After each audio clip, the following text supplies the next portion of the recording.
Welcome to Kick Back with Chris. Kick Back with Chris, the martial arts podcast. Brought to you by Martialytics. Easy to use, super powerful management software for your martial arts school. All right, guys. So joining me today for a long, well, I won't say long awaited, because we only agreed to do this about 2 days ago, just out of the blue. Well, I've not spoken to him for ages. Friend of mine for a long time. We were both young people back when we first met. We were youngsters. Many years ago. It's Mr. Martin Wan. How are you doing, sir? Hello. Hello. How are you doing? So this is, I suppose, represents the catch-up, really, that we've been saying that we were going to have for maybe the past 3 or 4 years. Yeah, and I've monetized it because I'm a... You've now... Yeah. You know, I'm not going to talk to you unless we're making money. Exactly. Totally. Get all the sponsors plugged in and everything. Buy Art Martial t-shirts, all that good stuff. There you go. I've done all that stuff now. But now how are you doing? I'm okay, Chris. Yeah, I'm okay. It's that was forced. Yeah. Well, you know what it's like. Yeah, you approach the big 4-0. I'm way past that now. Yeah, well, you've got the next milestone, haven't you, I suppose? You know, you've got your kids and you've got your businesses and all that kind of stuff, and you I think if you're okay, I think you're doing all right. Yeah, it's true. It's true. So for those listening in or watching and that don't know, Martin was one of the founding members, or the founding member, quite possibly, of the group SG Action, formerly known as the Spicy Grandma Stunt Team. Yeah, so yeah, the Spicy Grandma Stunt Team. But before we get into that, there's a story behind that. Yeah, well, let's go even further back, because obviously you didn't just wake up one day and just think, do you know what, stunt team, let's do it. There must have been some martial arts background before that. So tell us a little bit about your training. So, all right. So first of all, I just want to preface this because I am by no means some kind of expert or kind of person of authority in any of this stuff. Okay, and your listeners will discover this as we go on with this podcast. I've had some experiences in my life. Really? Yes, I have. I have been alive. Some of them may be interesting to your listeners. Some of them may not be. But I'm not coming from anywhere of saying that I actually know anything at all. No, and I don't. I just want to say that. But yeah, I can. Well, it's very humble of you, but I know we've had some fun times and some serious times and some interesting times. And I think one of the reasons we'll come back to what you were saying in a minute, but one of the reasons I wanted to have you on today was to talk about, because I think we've had a similar journey with our sort of independent stunt performance careers. Like a beginning, the surge, and then a bit of a life change. And I'm going to see if you agree with what I'm going to say a little bit later on. But yeah, before we get to that. Okay, yeah. Now that we've laid the foundations that none of us know what we're talking about. Right, we've laid that out, so no one's going to accuse us. Back to the start, martial arts. Why, when, what, all that. Right. So one of the very first things I remember about my childhood. So I'm from a mixed race background. My dad's from Hong Kong,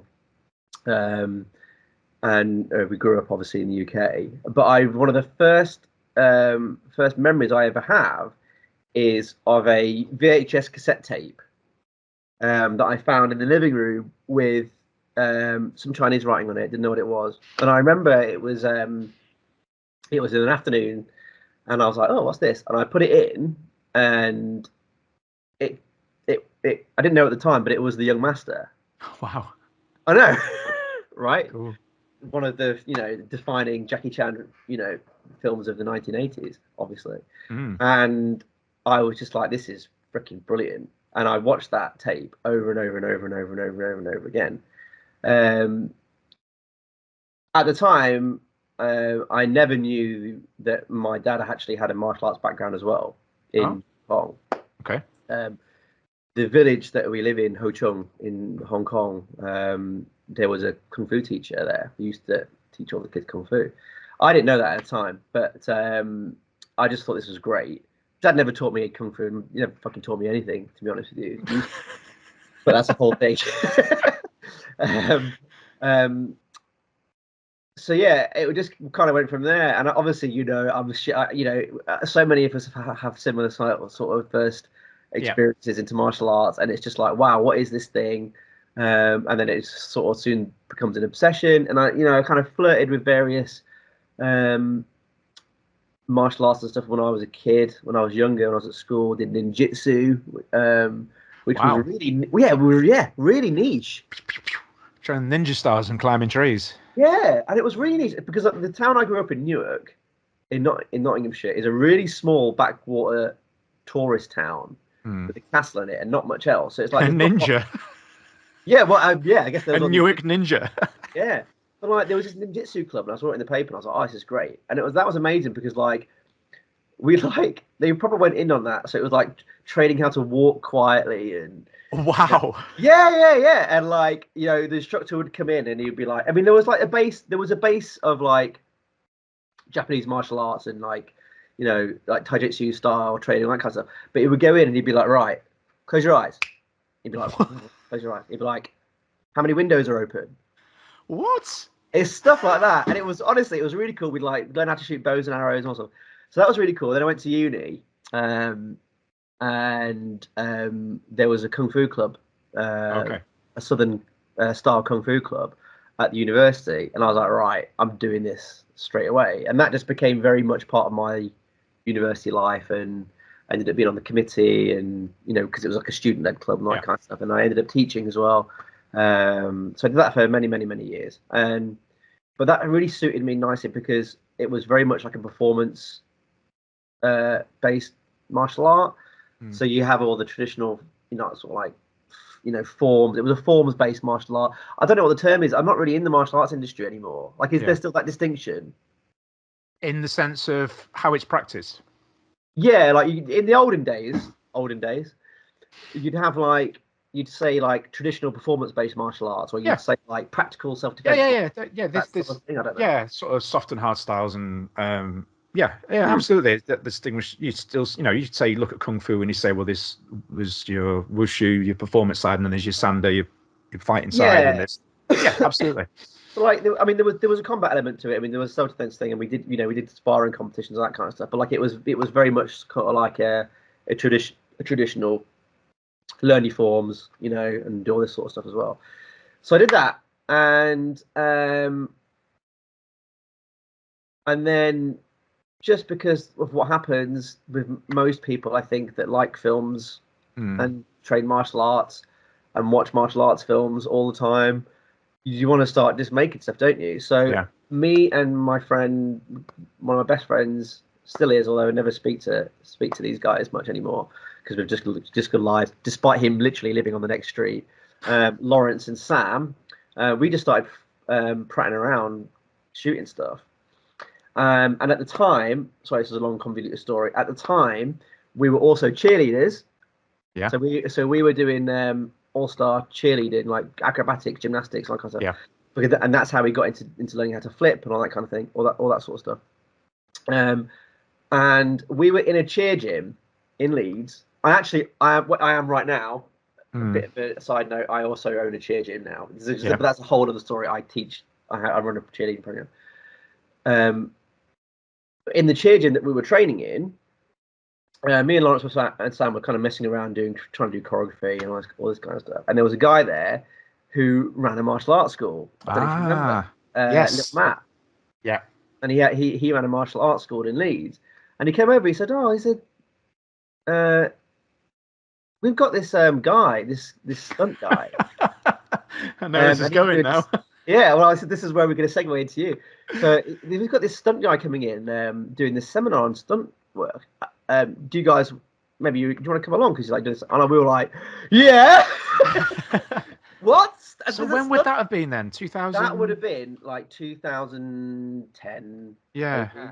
13, 14 years ago, around about then. Yeah. I found that video the other day. I found that video. YouTube video. Yeah. So we've done a few bits. Messed around with a few bits before then. We've done a couple of clips and that kind of stuff. But like we were like, yeah, well, there's a freaking stunt guy. So we were like, yeah, let's go to this. Let's do it. So me and Sam signed up, and we were so excited. I can't tell you, Chris. And then, yes, obviously no spoilers, but if you didn't already guess, this was a seminar by Chris. yes, So Chris was running the seminar, and we got there. It was me and my friend Sam, who were like, I must have been like 25, 26, Yep. 27, or whatever, and a load of 10-year-old kids. yeah. Because obviously it was a martial arts school seminar. That's what you do, isn't it? And like we had the best time. We'd never experienced anything like that before. You know, up until that point, it was all just us messing around. And yeah, we did that, and then that's how we met you. And then we started talking about that's right, stunt work, and obviously you'd done quite a bit of stunt work and stuff and performance by that point already. And we started talking and started doing some bits and bats together, and we realised that you lived quite close, which is really coincidental for, especially up in the north, for people like that to be in the same area. And then we sort of started doing stuff, didn't we? Yeah, we did, and it was. I remember it kind of accelerated quite quickly. It kind of went from let's have a meet up and do some training to now we got some jobs, and it was really quick. It was bizarre, yeah, because I at the time I quit my job, so I used to work full time as a videographer at the uni, and I'd quit that job and got a really good payout because it was around the time they panicked about tuition fees, and they were like, right, let's get rid of a load of people, we'll give them good money, but they can go because they panicked that no one would want to go to university anymore, which turned out the opposite anyway. But anyway, so I was like, right, let's fuck this off and do something else. So I had all this free time, and it was that YouTube era, wasn't it, when people were doing all the independent YouTube stuff, and it was just starting to explode, and social media was just starting to take off properly, Facebook and whatnot. And we went to Pudsey, didn't we? And we shot. I think it's still online. I will say, please nobody watch it because it's terrible. Absolutely terrible. But we went. Do you remember we went to a gym in Leeds? I'm trying to think. And we just filmed us training. Oh, the original show reel. The very, very first one. Yeah, it's still there.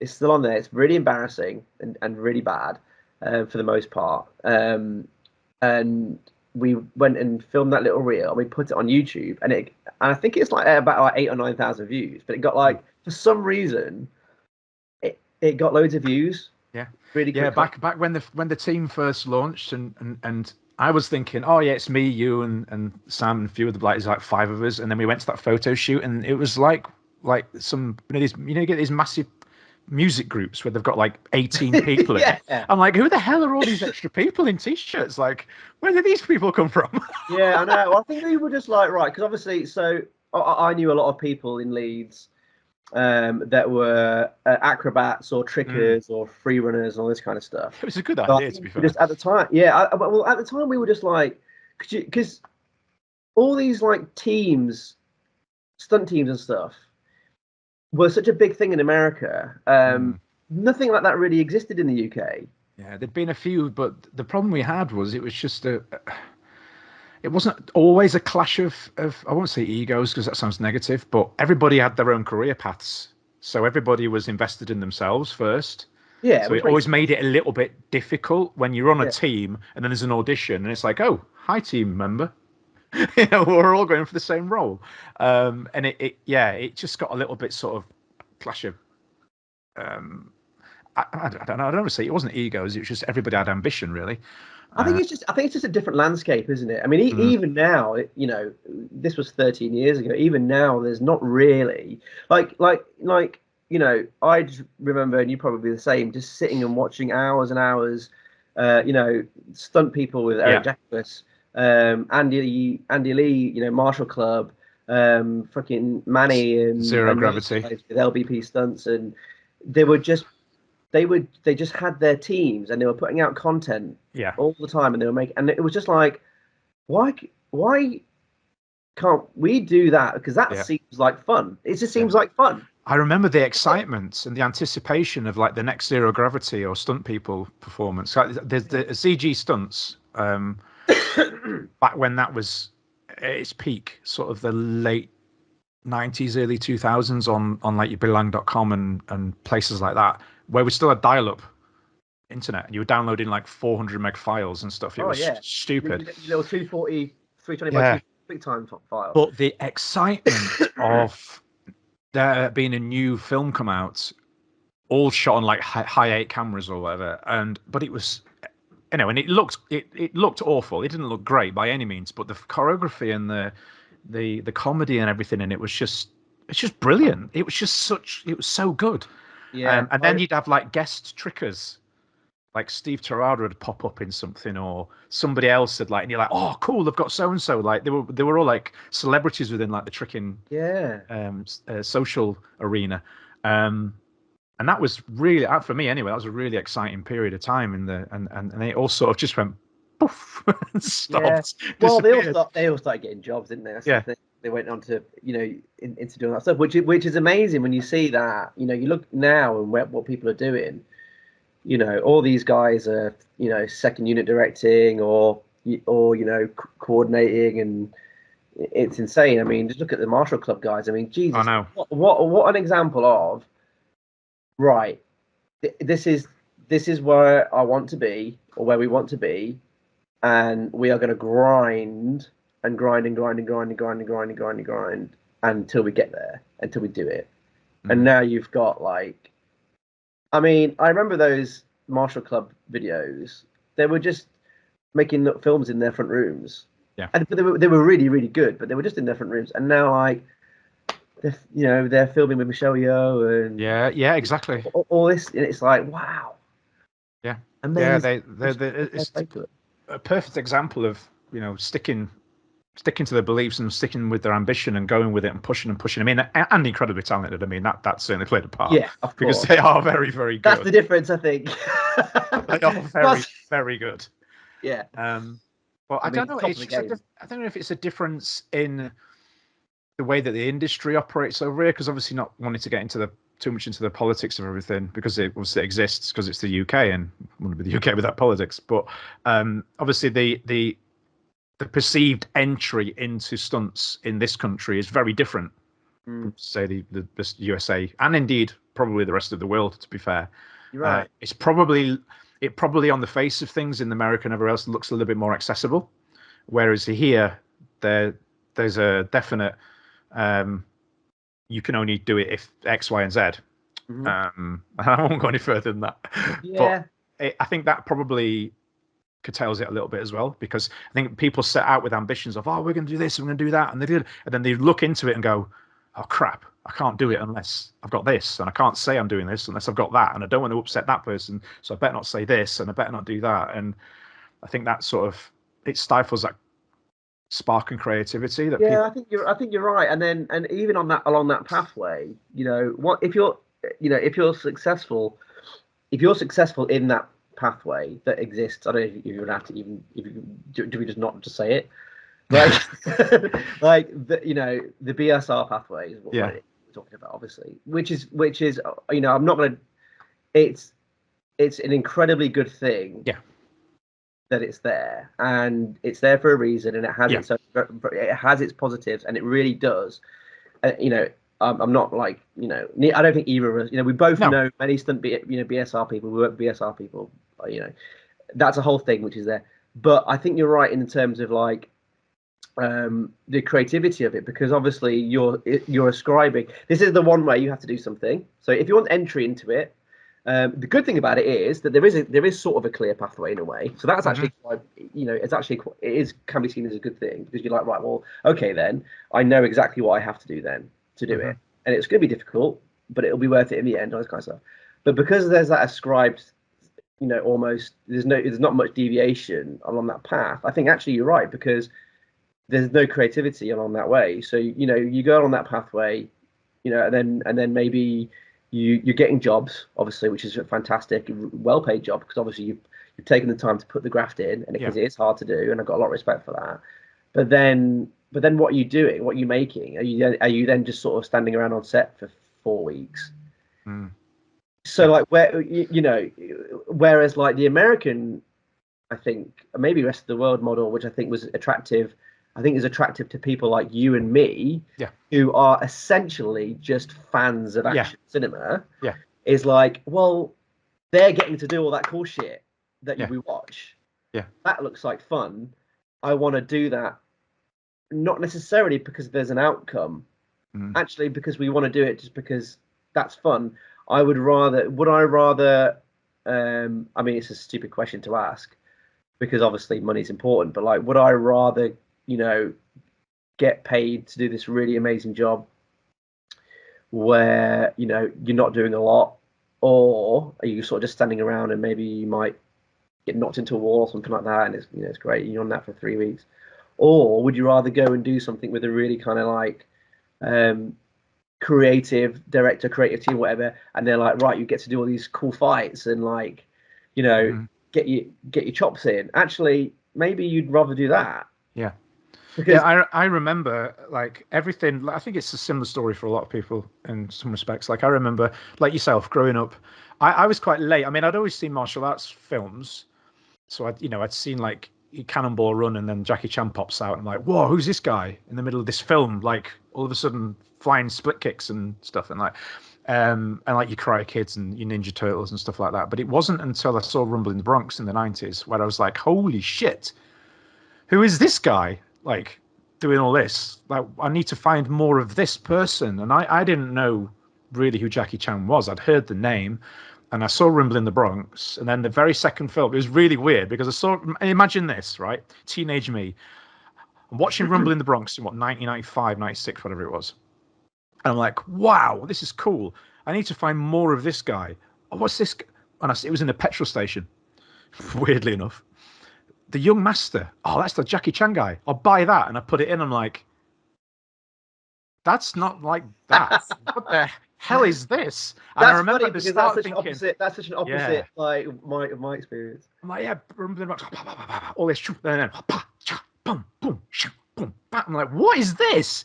This isn't the same thing. And then so I kept going and I kept going and I kept buying more and more. And as I got as you get further into the 80s, Mr. Nice Guy, you're all right. So no, well, I got to sort of like Police Story and era. And then you're getting more into similar sort of stuff. But I remember I actually grew a really an appreciation for that the older 70s kung fu stuff, and I actually really liked it, and I really got into it. But it was just weird how I went from Rumble in the Bronx to Young Master, and I'm like, what the hell? This doesn't make any sense. But to get back to the point, all I wanted to do was fights. I wasn't bothered about, and this isn't me saying anything's more important. Just for me, I just wanted to do fights. I wasn't bothered about anything else, high falls or fire burns, and I just wanted to do fighting. And I remember that's all I wanted to do. And then as I got further up like the ladder and did more stuff, I suddenly I remember realizing, shit, this isn't an option. Like you can't just do this. I've got all these people telling me, you've got to get this and you've got to get that. And I'm looking into the finances of it all and thinking, Christ, that's a lot of money. And they're going, yeah, but you learn it back. And I'm like, yeah, but will I? is there a guarantee when you start that you are going to get work? You kind of need it in the first place too. Yeah. Like you got to have the capital. But anyway. Yeah. So I remember this is going back to 2000. So from sort of 2002 through to 2007. And I remember I finally got to work in China and I did the Bloodlust Vampire thing, and there's Corey Yun there and all these people. And I'm like, wow. And it's actually some of the stunt guys that were there now have gone on to some pretty big, because this is 2007 and they were brand new stunt guys. And there's some of them that have gone on now to do all sorts of cool stuff. Like some of them working like the Marvel TV series and stuff and that. And I'm like, wow, that's cool. Nice to see those guys on there. And I came back from there, and that was sort of like a door opener. Like I got to do more cool stuff because I'd done the stuff in China. And I'm going to see if this matches up with your situation. And I remember it was 2009. My son had just been born, and I'd actually missed his birth because I was on set. And the guy that was working for, the agreement we had was if my wife went into labor, they'd get me on the first train back, and I'd come back, blah blah blah. Anyway. Long story, that didn't happen. Didn't get back in time by about 5 minutes. And I was like, right, that's it. I'm not having anything screw this up again now. I can't. And so my son would have been about 3 weeks old, and I was offered the chance. So my main two passions, aside from what I do as my job, martial arts movies and motorsports, motor racing, Formula One in particular. And I was offered the job in Singapore to travel to Singapore and work for the Red Bull Formula One team, stunt double in their then driver, Mark Webber, Australian driver called Mark Webber, to fight. Now, he's not relevant now, I don't think. It was at the time. There was an actor, singer, it's in China, they kind of do everything. The martial artists, singers, dancers, acrobat, they're everything. There's a guy called Rain who did was it Ninja? Oh, Rain, that motherfucker, Yeah. I was offered great. the chance to choreograph him and fight against him on a one-on-one, stunt doubling Mark Webber, the Formula One driver, for the first Singapore Grand Prix. It was to like promote the Singapore Grand Prix for Red Bull. So I got to work in Singapore, choreograph this guy Rain, fight opposite him, and I said no. And I said no because I just missed the birth of my son. And I did not want to put myself in that position again where I'd miss any of his milestones or like, and I just felt so bad. And I said no. And that for me was like the switch flicked. And I went from chasing this dream of being a martial arts movie fighter to being a dad that sort of was a bit interested, but not really, like serious hobby. That for me was a flick. And I just wondered if you had anything like that a little bit yourself or not, because I remember we were doing. Because I ended up going to Singapore doing that job actually. So no, yeah, but with me, I don't actually think it was family, because I think at the time it's kind of different. So things do get in the way of life gets in the way of lots of things, and I think, sometimes you look back on things like this and you think, oh God, well, why didn't I just, could I have focused more on doing something? Or what if I was just a bit more bullheaded on this and that? Yeah. You can be quite hard on yourself looking back, because situations are different for everyone. Now, for me, I mean, I have got kids now, and it is difficult for lots of things. Like yourself, I would be considered someone had a really big conversation with someone else the other day about life and everything, and she called me someone who has a portfolio. One of those kind of people. Yeah, you're the kind of person that has a portfolio in terms of what they do. Like career. I think you're the same. You like doing different things. We're on this podcast right now. You've got a martial arts school. You also kind of dabble in stunt work. So I think it's like that. But like, things get in the way, and I don't want to like it's like a sob story, but like around the time when you and I were working together quite a lot, and things were going not amazing. They had some again, just to echo back to what I was saying before, like I never got to the point where I was doing these amazing blockbuster movies or any of that kind of stuff. I have worked with some very I can say don't downplay it too much, because you have done some. Yeah, I've worked with some very, very talented people. Yeah. Mainly by, it feels like, pure luck, more than anything else. But God, what the hell was I? I've just massively gone off. We were I know what you mean. We were talking about when things sort of changed, why it changed. So we've done a few bits, hadn't we? I'm trying to think of where we were at. I think I can pinpoint where it changed, and I know exactly where it changed. Yeah. But I'm just trying to think of where we were at in terms of what we were doing. You'd just done. We did that, Dave. Yes, you'd done that. You'd done that. Indestructibles, was it? Yeah. Something. Yeah, I think that was it. Yeah, TV show. I think it was at that point. It was just after that, I think, where it didn't stop. I just think we all got very busy. Well, I'll tell you exactly what happened, and it's not a sob story, but like, so I obviously, if people, well, they won't know that, but I at the time was running a parkour gym, cheerleading gym, with a business partner of mine, and he got run over and killed in a really tragic accident. And he was riding his bike home one night after one of the sessions that he was coaching, and he got hit by a car in Kirkstall in Leeds, and he got flattened. And that really was a void. And looking back now, I then had to basically, so he was running half of the business essentially, and I really had to take over that in a way that was, I don't think any of us thought would be a thing at the time. So my idea when I opened this Level Up Academy, you can Google it, guys, if you want to have a look at it. It's a really cool place. Yeah, it is a really cool. It's like a parkour, tricking, cheerleading type multi-use thing in Leeds. We opened it about 10 years ago, and the idea really always was that we were going to open this gym, and I remember was basically just going to mess around. Yeah, I was going to mess around in it. And we'll have all this space, and we'll be able to film, we'll be able to do previs, and we'll be able to train every week, and we'll be able to do all these things. We have shot quite a lot of previs here though, so that there is at least that. We have shot previs for actual film, so that's fine. But so they've had some use out of it, and we've just this.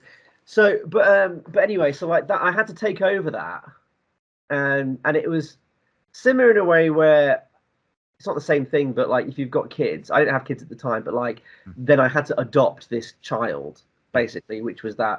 And honestly, it was just such a huge time sink and responsibility that everything else had to shift to the background, and it's been that way sort of since then. In many ways, and although I did have some quite really good opportunities since then, but we've never really. I say we. Obviously, you know, your path's different to mine. Yeah. Since then, a few times, didn't I remember. Yeah. Come on, let's get it going. Let's get it going again. Let's go. Come on. Yeah. Well, this is like, you know, like when the architect is like, we've destroyed the Matrix the seventh time. This is like us. This is like what me and you do every few years.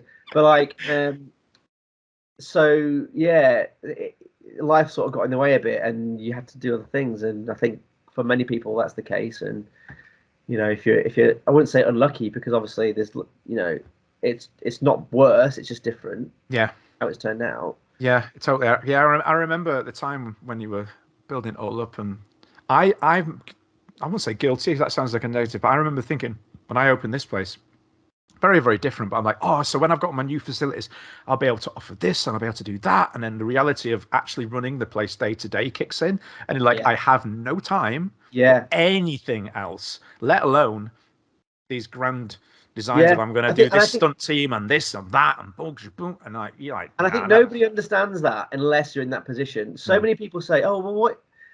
You've got all these facilities. Why aren't you doing all this stuff? It's like, no. It's work. It's weird. It's work.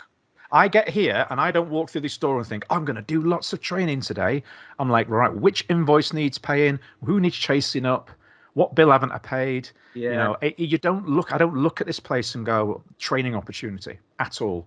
It's work. It's weird. I pay somebody else good money to train in their gym with them when I've got my own. And people think I'm nuts, but I'm like, I can't separate it. I can't train here. I can't. I do a little bit. I mean, I do something every day. Don't get me wrong, but I don't. I'm joining in with my work. Exactly, not training. I'm joining in with work, and yeah, it's next 11 winter our 11th year now, because we were just a little bit before you guys. It's like for me, the whole stunt performance, whatever you want to call it, stunts, screen fighting. I hate the whole special action thing. I think it's just, anyway. Whatever you want to call it. It sounds stupid, doesn't it? Spacked. Yeah, I've taken up so many people. I'm a spackter. Yeah, I've taken people to task on it. You know, probably for slightly obvious personal reasons, but I've said, look, you know, because I've heard people. Oh God, yeah, I didn't even think I've heard people on set thinking, well, that sounds like, I'm like, yeah, it does, and it does make me wonder, is that done on purpose as a sort of, you know, a hierarchy thing? Like, let's call them that because, you know, and I've heard people referencing it before on jobs, and I'm like, I have thought that, and now obviously it's a little bit more prevalent in my thinking. Anyway, before I get down that rabbit hole, whatever you want to call yourself, it's kind of like, it's this unscratchable itch that I can't get rid of. Like whenever I think I'm done with that now, that's part of my life's gone. I'm like, yeah, but can I just have one more go at it? And this is what we were talking about the other day, wasn't it? Which is why I kind of arranged this podcast. I don't know whether it was slightly wine fueled or not at like 11:30 at night when we were on Facebook going, let's be stunt people again. I don't know what kicked it off. I can't remember. Oh, I tell you what, we were both on that Zoom. We were on that industry Zoom thing. Yeah. So I don't know if we should talk about or what we should talk about. Like, well, we talked about the idea of you wanted to get trained. You wanted to get training again, didn't you? And we were gonna. So yeah. So for me, I think vlog the whole thing. I think it all kind of boils down to. So if anyone's out there that I don't know what your audience demographic is. Massive. We have such a wide. If I was to load up the screen with our demographics on it, it's just huge. It's huge. Our main listener audience is sort of the UK, and then second is somewhere in Europe, and then third it's America. But you've got everything from teens through to like 50s. It's just huge. So, right. So like, you know, you do approach this whole like midlife crisis thing or whatever, which may or may not be a thing. But I am 40 this year, right? And there's just, as well as we're talking specifically about sort of stunts and film work, but like also around all my different, as that person referred to, portfolio, there's a lot of changes happening at the moment in my life. I've got 2 kids. My catching up with me. Yeah. Well, I hope not. That's going to be it. I've got to go and get the snip. So I don't think we can't not do it anymore. So I think like my eldest daughter is 3.5. My son is 8 months old. So like we're getting you. If you're a parent, obviously you know this. If you're a parent, those early years are very tough, and it's kind of like we're kind of crawling slowly out of that, and it's like, oh, okay, things can maybe start to be a bit different. There's in my other career, there's big changes are going to happen, and there's going to be shifts in where I can maybe focus, you know, my mental load and all that kind of stuff. And you just get thinking, don't you? You get thinking, well, that's, you know, what can I really sort of do? And I think you're the same as me. And it's just the love of something. And I think all this is sort of going around in my head, and I'm like, what's going to happen the next few years? It's a big stage in my life. And you just messaged me out of the blue, and you were like, are you still interested in doing stunts? Yeah, I did. I remember where I was at the time with my youngest daughter's gymnastics session. I was there, and I don't know. I don't know whether it's because I was there or because I'd just been on the Zoom meeting or something, and I just thought, I wonder if Martin's still up for, you know. Which you know the answer is obviously yes, and and I was like, well, yeah, I am. Yeah, obviously I am. It's like if someone came to me tomorrow and said, look, hey, do you want to come and do this shoot? I'm going to say yes. Now I'm not. I don't know if I deserve that. Like I'm not training for it at all. I haven't. The last time I put any significant effort into training for any kind of martial arts or stunts, or even just any physical training at all, would have been a year and a half, 2 years ago, probably before my wife started getting pregnant with another kid, because things just change. You just don't do anything. Like it's very difficult. It's not an excuse, but it just happens. Yeah. So like, I'm not like, oh, well, I've been doing all this, I deserve to do this. But like, of course, if someone came and said to me, hey, do you want to come and do this thing that you really love doing for, it's gonna be great fun. Yeah, I want to do it. So when you messaged me, I was like, oh. And then you invited me to this Zoom. I don't know if you'd have to talk about it or not, but yeah, totally. It's totally open. Yeah. Yeah, I did with Tiger, and and about all the stuff that she wants to be doing in the industry, and I watched it, and she was saying about just people with passion that they've dropped off but they don't know how to do it, and I was like, damn, this is. I don't want to sound like someone that's been taken over with some hype or something like that, but I was like, shit, this really speaks to me. Yeah. Because she's talking about people that are just passionate about this sort of stuff, but like there's barriers in the way, and they don't know what to do or don't know how to do it, and it's like there's no help out there for them. But or maybe they've dropped off and lost the way, and I was like, shit, this is me. Yeah. Because I'm the same as you. It's a passion thing. I don't want to. I'm not looking at an outcome. I just enjoy it. I just enjoy action films. Yeah. Just enjoy it. Yeah. It's cool. Yeah. No, I'm the same. Yeah. And I remember having the conversation like, well, I was speaking to another person in the industry about it. I was like, look, I'm too old. And they're like, yeah, but they're not always going to want mid-20s, early 30s guys. There's going to be some things where they're going to go, right, like, I tell you what, it's a classic example. I know it's a bit of a joke, but I've said it before on the podcast. I was cast as a average suburban dad. And I'm like, well, yeah, and I got the job. I got the job. That's me. You know? And they actually came to me and asked me. It wasn't I didn't go and audition for it.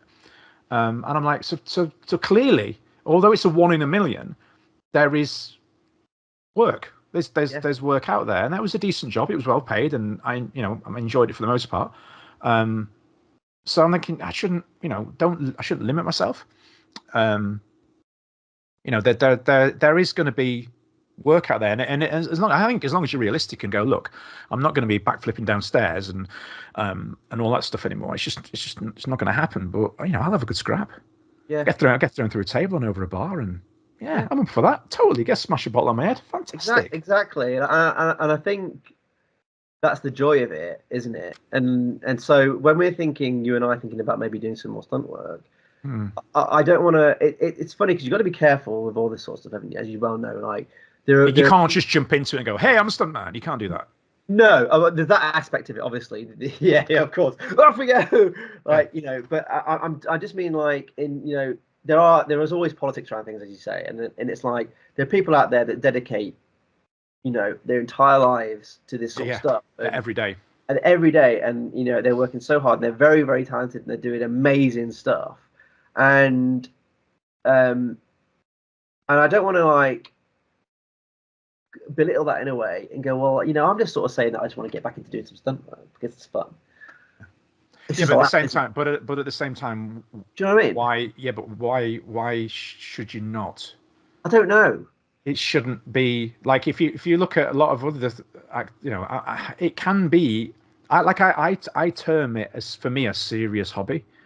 If somebody comes and offers me a job and I can do it, and I'll do it and I get paid for it. Brilliant.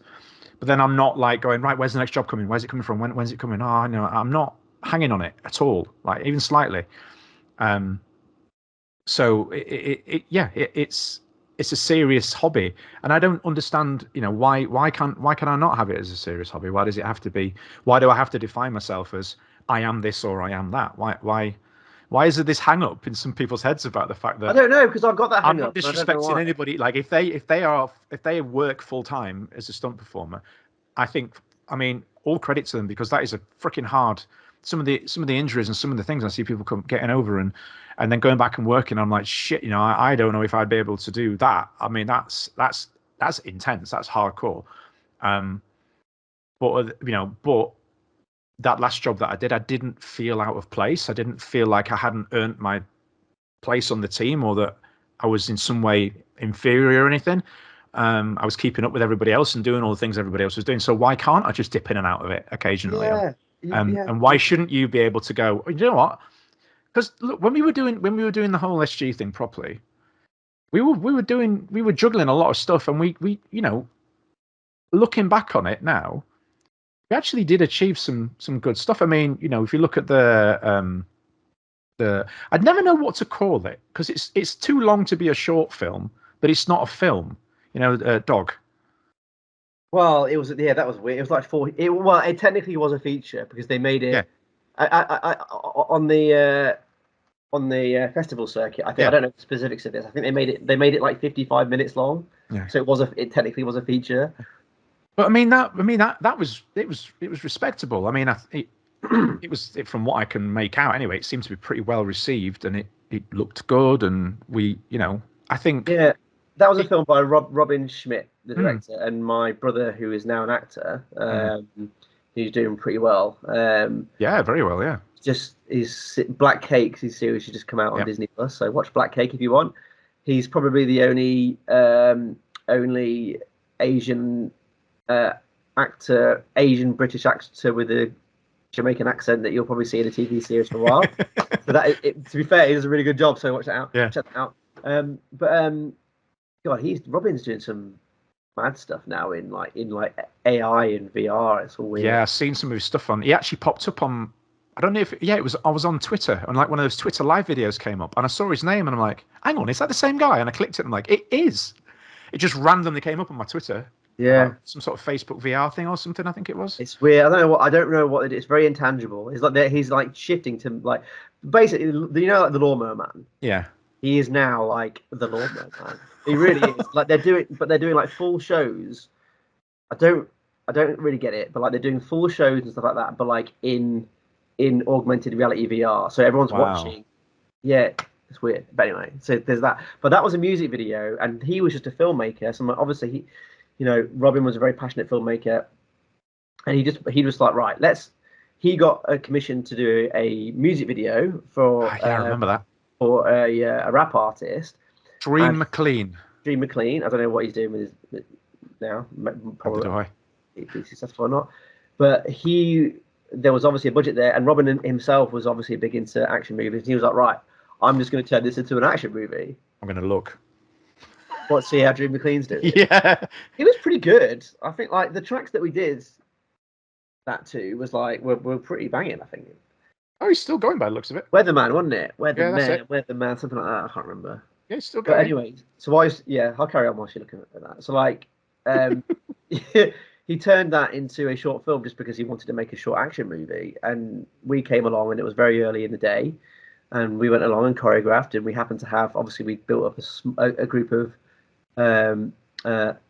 people around us that had an ability to do that kind of stuff, and apart from you, we didn't really know what we were doing at the time, and I think you did. I think it was not. Well, no, I didn't really. I mean, but to be honest, that's really been the same for all things in my entire life. I've never started something knowing what I'm doing. Actually, no, seriously, and everything from stunt work to opening this gym, had no idea what the hell any of that meant. I've really weird tangent. I managed to start a relatively successful wedding film business in 1 year, despite not having people are booking me for their weddings. And I'm like, are you sure? I've never filmed a wedding before. They just pay me money, so whatever. So I've never known what to do beforehand. Luckily, you were there. You did have a good level of experience, but it was like, it's like, right, but let's just do it. Oh, we don't know how to be a stunt team. Well, let's just go. I don't know. I'm not saying you should go do stuff that's dangerous. It was a very good situation because it was very controlled by us. Obviously, we were familiar with the production team. Obviously, you were also there with your expertise. But it's like, get a team of people together, choreograph an action scene. Don't really know how to do that, but let's figure that out. Yeah. And then we did. And then we did it, and it was, it got loads of plaudits, and it went to film festivals, and it was sort of a stepping stone, wasn't it? Really, in a lot of way for what we were doing, and it gave us a bit of legitimacy, I think, not necessarily externally, but just with us, and we're like, actually.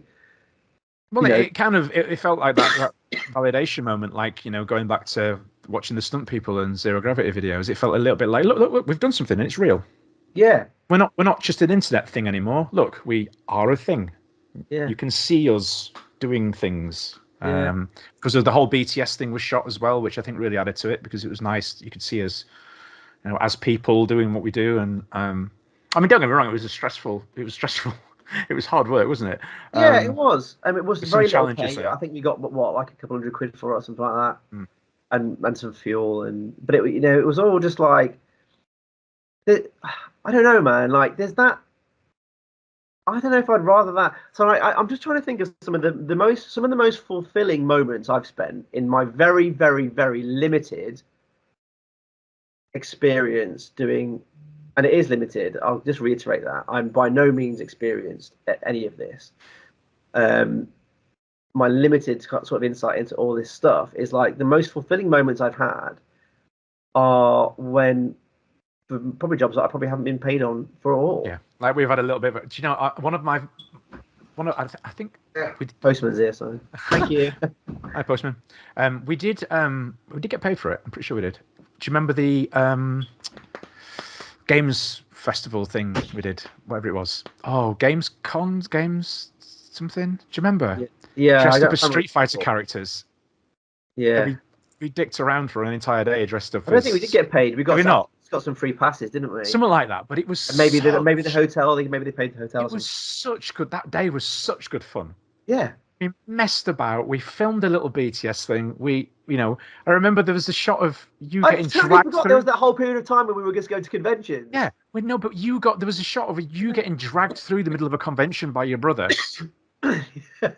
Was he? Or were you dragging him? He was dragging you by your leg or something, or your arm, or something crazy. Dressed as the supermassive raver, and we did that whole BTS thing, and then we got on the stage, and Robin fell off the stage, and then we got shut down, didn't we? Do you remember we did that whole Street Fighter music video thing?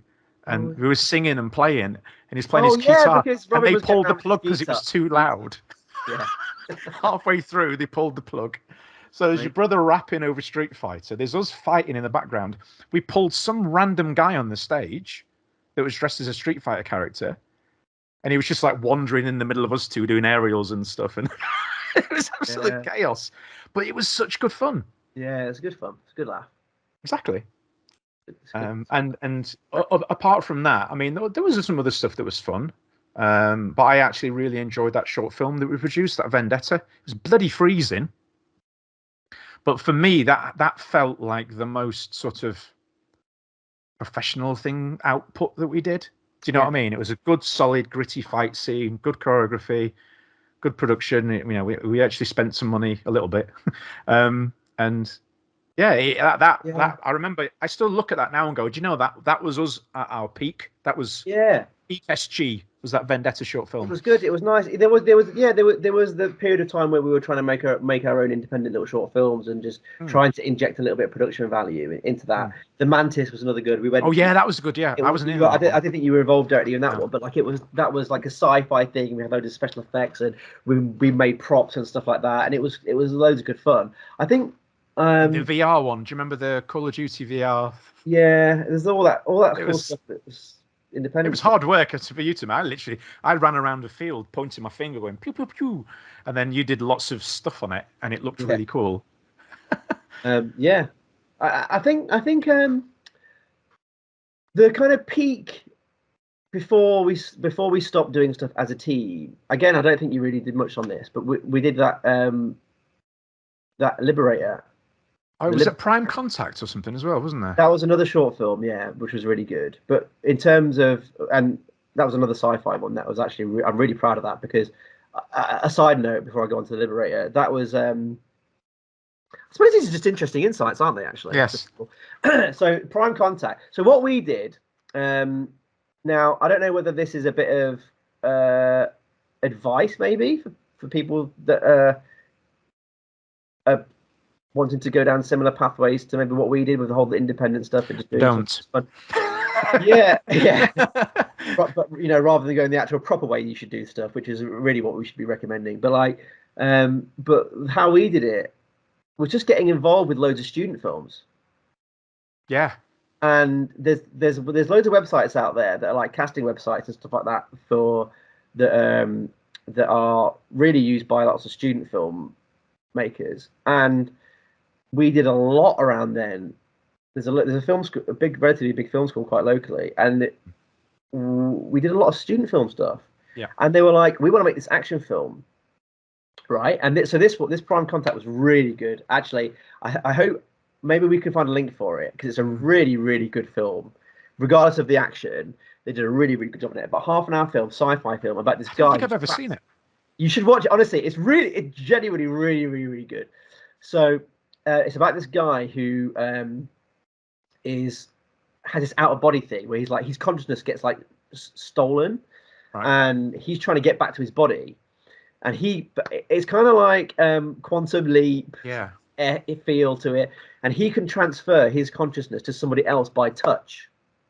There's like a Deep So if he Space Nine touches- episode like that. Yeah. Star Trek So he episode. can transfer his consciousness by touch. And they came to us and they said, right, we want to do this short film and want to have action scenes in it, but we don't want just some like run-of-the-mill action scene. What can we do? So we had these meetings with these guys, and we were like, do you know what? I said, we're like, well, the key concept of this is obviously he changes concept. He changes who he is. So let's choreograph an action sequence where, because of this mechanic, you never know who the main character is. Cool. So we did this. It was really, really elaborate. We spent a lot of time, maybe like a week, doing previews for it. Like, we choreographed it all. We shot the previews, like, proper good job on it. As you know, like, made the action sequence, and it was really elaborate. So every time someone touched him, he could then change. But then the people he was fighting, they didn't know if they were fighting him or someone else. Loads of like really cool camera tricks. Hard to explain, but if we can put a link maybe to people, they can see it. And that was very elaborate. And we made a shot list from that. And we had the previews on set, and we stuck to it, and it was like bam, bam, bam, bam, bam, bam, bam, and it just all came together so beautifully. And it was I'm just really, really proud of that. That's because I wasn't there. Yeah, maybe I wasn't there to mess it up. Do it at the time. Probably this. Was Felicity being born around then? No, she was. No. It's only 4, so I don't know. Anyway, you just, it was one of my children at some point. I've got blame it on the kids. I've got a 15-year-old, a 13-year-old, and a 4-year-old, and then obviously my eldest stepdaughter as well. So it was probably one of the kids. Yeah. So that was really proud. And then we did Liberator, which was a super, super cheesy. But I've got to do a big shout out to Ben, who was the writer director on that movie, because hopefully he listens to this, because he's one like you. There are people in life that you kind of see. I'm not going to give you a big head over this, but you kind of see people as mentors and people that inspire you in a way. But like, Ben is one of these guys where he's so passionate with what he does. He's just one of those guys where you're just like, I just want to be with that guy all the time. He's such a great guy. And he just had this vision. He just freaking loves 80s action movies. And he just made this film. He just wrote this film. And it was like, if you've done stunts or film work on what, it was very, very, very low budget. Very kind of seat your pants, kind of run and gun, do what you want. And it was one of those things that I talked about earlier, sort of like, where's your fulfillment coming from? Yeah. And sometimes you might get a really cool job and it's really well paid and it's professional, and you get the fulfillment, and that's great. You get both. But this really had big kind of feelings of fulfillment. It was the first feature film that us as a team were involved with, and there was some really good guys on that. There was a guy on that, Kevin, who has been a really good friend of mine. He's a fucking amazing Kevin. Yeah. So talented. He's now on like Jackie Chan's stunt team. Yeah. Doing all sorts of fucking crazy stuff. Like he's just like top of his game. I remember talking to him. I think it was in your gym.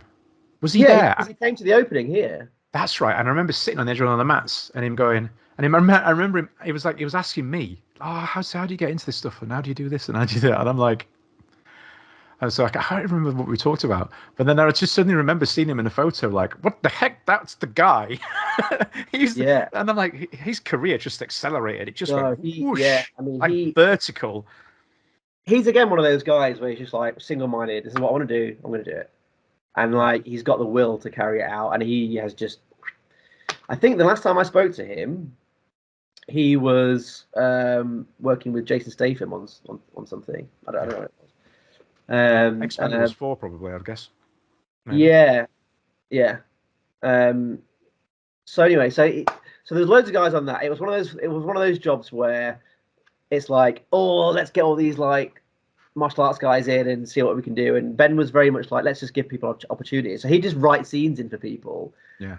People are like, there was this weird wrestler dude I wasn't on set with him on the same day, but like he was just like, yeah, let's make a scene with you in there, and you can do all your wrestling moves. It was just like fun to do. We came onto that and did a load of stuff. There was an issue during that production with how the stunts were going. We came in as just performers, really. Yeah. And at the time, it was very collaborative anyway. But like there was someone. I don't want to name names. But Yeah, there was it wasn't going in the direction that I think you know who I'm talking about. I think I do, but I'm not sure, so I won't presume. But I'll agree. For the sake of the fact that this has been recorded. Yeah, fair enough. Anyway, so it was all kind of like wasn't really working out. So there was like production problems or whatever, and it was like wasn't satisfactory.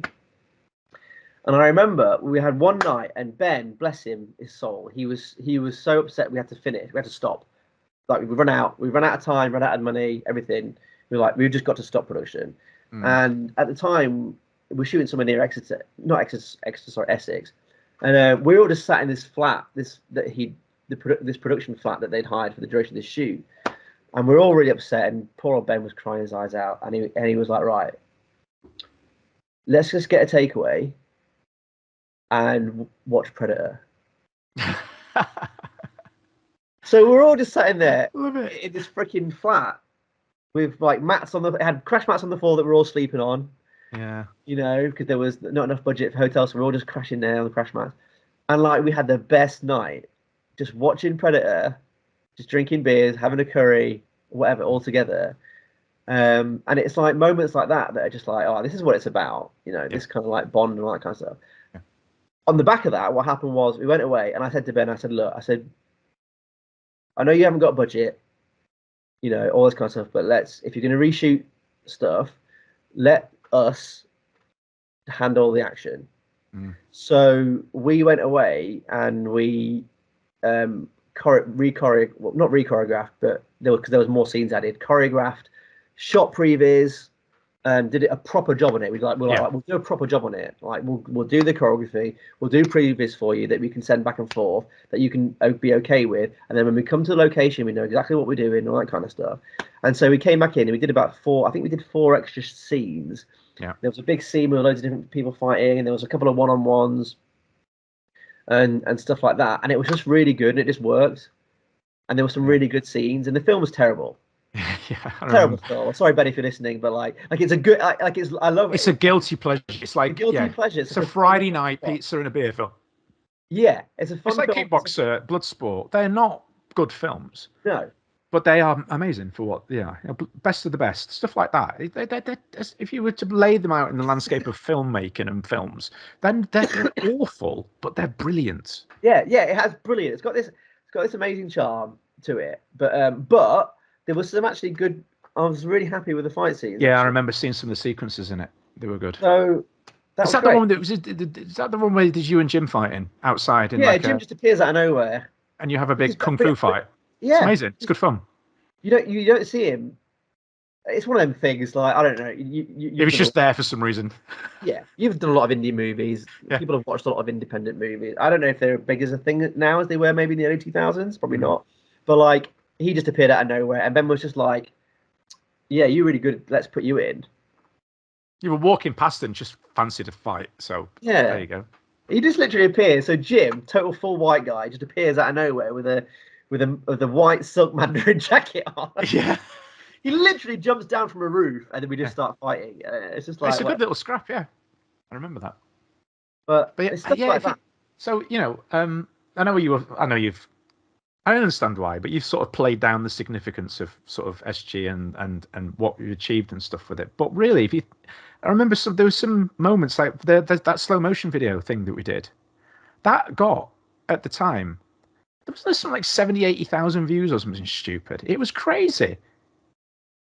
It was a lot. Yeah, something like that. It went nuts. And I remember at the time, because nobody had really done stuff like that before, and then you started. I didn't actually work on one. We'd planned to, and this was around the time when it all sort of fizzled. But you'd done the fight recreation videos as well, so you did the raid fight scene, didn't you? And they were super popular as well. And I remember thinking nobody's really done this before. And then since then, other people have started doing those. Yeah, well, it's a thing now, isn't it? As well, especially with social media. You see a lot of that sort of stuff, like in the style of this, and then like copying the moves. But yeah, we did that. You kind of did that first. Huh? I'd say you're one of the first teams to do that. I don't think I'd not seen many people at all. I don't even remember seeing anybody do that before. No, certainly not with the side by side to go look Yeah. how close we've got this. And I'm sure people surely must have done it, but do you know what I liked about those? And the reason we did those is because it really literally boiled down to, first of all, it was like, what do we do? We got to have ideas for things, right? So these are some ideas that you've already got. Second of all, it was really boiled down to, right, what are we capable of doing? Yeah.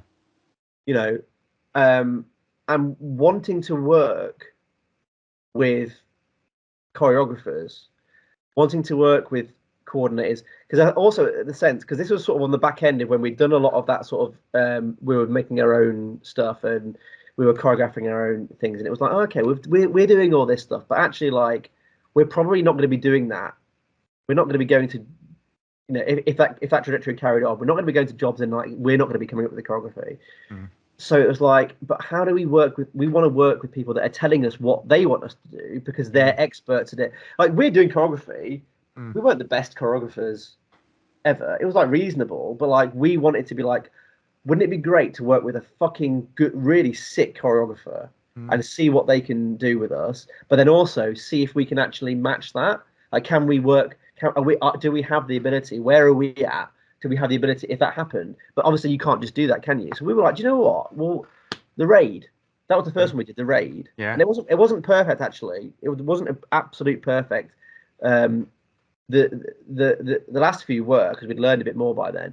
But it was like that was obviously like an opus dei of martial arts action cinema. It was fucking brilliant. And we were like, could we, if we were in the raid, right? Yeah. Funnily enough, I've worked on a Gareth Evans movie since then. But so this is the guy that says he's not done much. He's there, maybe worked on the Gareth Evans movie. Yeah, but that was an amazing opportunity. An amazing opportunity. I don't feel like, I don't want to downplay it again. Maybe I'm downplaying it too much, but like, it's not a bad thing, to be fair. At least nobody can accuse you of over-egging it. So that was one of the biggest moments of my that was the biggest job, that shoot, that Gareth Evans ever. And can I talk about people's names? I don't know. That was Jude Poirier coordinated that, brought a load of people in. Jude's obviously very, very good at what he does. And it's not out yet, but I can't wait to see it because it's going to be really good. But anyway, I was very, very, very, very lucky, I think. And there was a series of coincidences, I think, that happened along the way that allowed me to get in on that. But anyway, it's a whole other story. Yeah, it happens. It does happen, yeah. And I was like, wow, this is amazing. Was it opportunity and talent? And I don't know. I can't remember the saying. It's one of those ones where you get a message and it's like, can you come down to Wales tomorrow at 7 a.m.? Yeah. And you're like, yes. I don't know. Then you figure it out. I don't know, but I'm going to say yes because it's due. Yeah. And it's like, yeah. So anyway, and so all that happened. Anyway.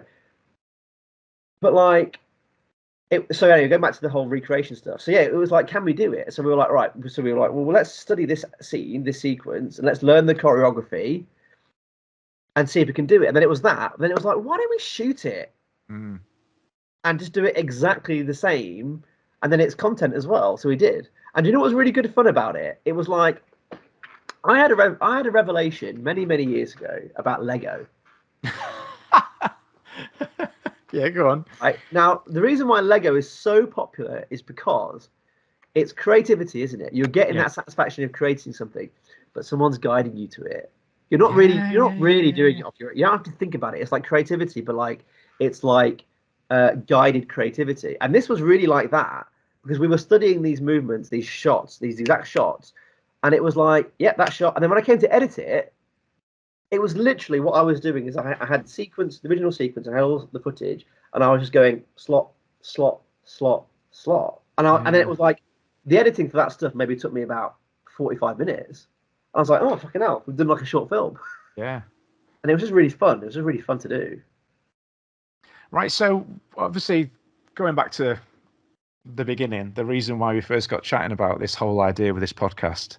Yeah, we've rambled, but we've got to get to the meat now, haven't we? The meat, haven't we? Yeah. So we were saying about how I've done bits and bobs since, well, the last couple of years, and I've done some bits in the gap as well. I did a little bit back end of October, helped on a course and stuff, and that made me realise actually I can still do this. I kind of know what I'm talking about here, because there's always that weird thing in your head, isn't there? That doubt of, do I actually know what I'm doing? Do I know what I'm talking about? And then I got thrown in a room full of lots of people doing a training course, and I was like, I actually feel like I'm holding my own here. I can still do this. I still feel like I'm comfortable being creative, and it's kind of working. And people are validating that a little bit, even though you don't believe them. Oh yeah, you're still good and you can do it. I'm like, yeah, but you're just saying that because you're being nice. But we started talking about, getting back into training and stuff. Then you had this great idea that we should sort of maybe vlog it or record it in some way. So here we go, 29th of February, 2024. A year from now, we need to have shot at least one independent fight sequence with us again for our show reels. That were interchangeable show reels. Yeah, we should just start. We should start marketing ourselves like Ant and Dec, like literally, like you get one show reel and it's just us. So they won't know this, will they? But you're right. There was literally a point around, probably around like 2015-ish. Yeah. When you literally, our show reels were almost indistinguishable. Yeah. Apart from maybe the music was different. Yeah. And yours was probably edited a little bit better than mine. I always like to put sound effects on mine. Yeah. I tried to do it once and it nearly killed me. It was horrible. It took ages. Yeah, I would say do that. Actually, as a bit of advice, put some sound effects on your bloody show reels. It's boring. Sorry, no disrespect to you and your show reel. I actually do that now. If I'm watching people fight, and I get it, because obviously you don't get the audio, do you, from different projects? You can't just get a Foley track, from a project you've done. But if you're going to take the time to put a reel together, just grab a special effects pack and just put some sounds on it. The effect of it is so much better, in my opinion. It is. If you do that. Not that I'm an expert, obviously. Well, you kind of are. My personal opinion. In the video realm. Yeah. Okay. I can say I have some degree of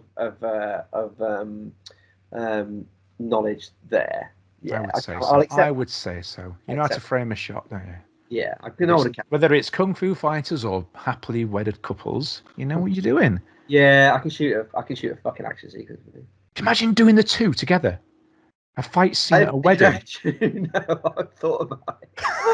That would be amazing. I've literally thought about it. It's like as advertising the wedding film stuff. Just doing like because what you have to do with wedding films, you have to make little trailers for people. So I've literally thought, wouldn't it be funny to make like a viral video of a trailer? But it happens, but it ends up just they having a massive scrap. Have you seen the one that the guy does, the father of the bride, the speech where he goes off and he does like a James Bond sequence? Right, yes. He does a car chase and everything like that, then runs in at the last. Yeah, love it. Brilliant. Yeah, we're doing it again. We're literally. I know we're segueing again, aren't we? So by the 29th of March, sorry, 29th of February, 2025, we need to have done a fight sequence between us, wherever it is, however long it ends up being. We need to have shot some training footage of us training. And maybe documenting it like over a period of time, and we need to have worked on one production that's not something that we've put together, somebody else's production, whether it's an independent thing, whether it's a big budget thing, whatever it is, we need to have worked on at least one thing by the 29th of February 2025. Yeah, that's really good. Can I just say, can we make it by the end of 2024? Oh God, mate. Okay. It's only 2 months, only because, like, again, broken record. Oh, your birthday. This is my 40th. I'm 40 this year. So in a stupid, completely like arbitrary way, it'll be like a goal of mine for being 40. If I can do that before the end of the year that I turn 40. Let's up the stakes then. So you need to have worked with Jackie Chan by the time you're 40. No, I'm joking. I have to be Jackie Chan. Oh mate, could you imagine if that happened now? I can't sing in Mandarin.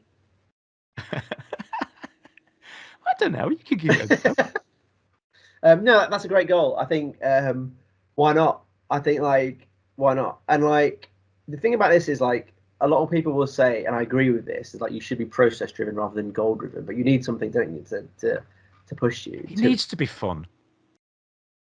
Maybe we should have. Maybe one of the stipulations should be so for the shoot. I guess let's call it a gig. Do we have, does it have to be paid? Do we say like regardless of what the pay is? Does it have to be paid? Okay. Yeah, okay. Let's say that. Let's say yes. I think yeah. Because I won't take unpaid work now anyway. So you don't do it for less than 20 grand. Yeah, 20. Anyway. Yeah.